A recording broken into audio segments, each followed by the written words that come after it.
ഞങ്ങൾ ആദ്യം മുതൽ തന്നെ പറയുന്ന ഒരു പ്രധാനപ്പെട്ട കാര്യമുണ്ട്. ഈ SIT അന്വേഷണം നമുക്കറിയാം. SITയുടെ ഇപ്പോഴത്തെ അന്വേഷണത്തിന്റെ അവസ്ഥ എന്താണെന്ന് ചോദിച്ചു കഴിഞ്ഞാൽ 2 വാചകത്തിൽ അത് പൂർത്തീകരിക്കാൻ സാധിക്കും. ശബരിമല SIT ചത്തു, UDF LDF കുറുവാ സംഘം അതിനെ കൊന്നു. ഇതാണ് വാസ്തവം. കാരണം ഈ SIT എന്തിനു വേണ്ടിയിട്ടാണോ ഈ SIT രൂപീകരിച്ചത്, അതിന്റെ ഉദ്ദേശ ലക്ഷ്യങ്ങൾ പൂർണ്ണമാക്കുന്നതിൽ ഈ SITക്ക് യാതൊന്നും ചെയ്യാൻ സാധിക്കുന്നില്ല എന്നുള്ളത് ഇപ്പോൾ കഴിഞ്ഞ ദിവസങ്ങളിൽ ഇതിലെ പ്രതികളെല്ലാവരും ബെയിൽ വാങ്ങി പുറത്തിറങ്ങുന്നതിൽ നിന്ന് കൃത്യമായി വ്യക്തമാവുന്നു. ഒരു നല്ല വാട്ടർ ടൈറ്റ് കേസ് ഉണ്ടാക്കി ശബരിമല കൊള്ള നടത്തിയ ആളുകളെ, ഈ പറഞ്ഞ UDF LDF കുറുവാ സംഘത്തെ, അവരെ കൃത്യമായി നിയമത്തിന്റെ മുമ്പിൽ കൊണ്ടുവരാൻ SITക്ക് സാധിക്കുമായിരുന്നെങ്കിലും SITയെ കൊണ്ട് അത് സാധിച്ചില്ല എന്നുള്ളത് ഒരു വാസ്തവമാണ്.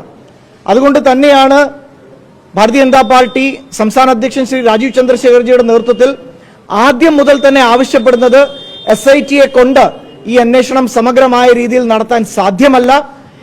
SITയെ കൊണ്ട് ഈ കുറ്റവാളികൾക്ക് ശിക്ഷ വാങ്ങിച്ചു കൊടുക്കാൻ സാധ്യമല്ല.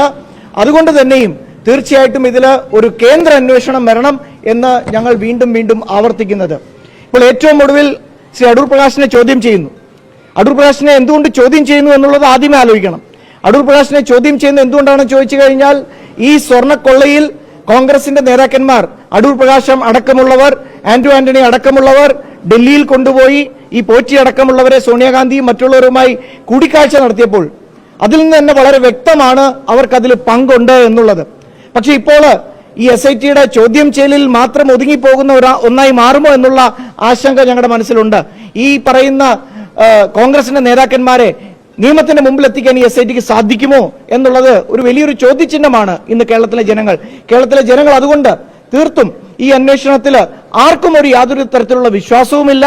അതുകൊണ്ട് വീണ്ടും വീണ്ടും ഞങ്ങൾ ആവർത്തിക്കുകയാണ്, ഈ ശബരിമല സ്വർണ്ണക്കൊള്ള കേസ് UDF LDF കുറുവാ സംഘം അതിനെ നിയമത്തിന്റെ മുമ്പിൽ എത്തിച്ച് അവർക്ക് തക്കതായ ശിക്ഷ നേടിക്കൊടുത്ത് ലക്ഷക്കണക്കിന് വരുന്ന അയ്യപ്പ ഭക്തന്മാർക്ക് നീതി ലഭിക്കാൻ വേണ്ടിയിട്ട് ഒരു സമഗ്രമായ അന്വേഷണം ഒരു കേന്ദ്ര ഏജൻസി തന്നെ ചെയ്യണമെന്നാണ് ഭാരതീയ ജനതാ പാർട്ടിക്ക്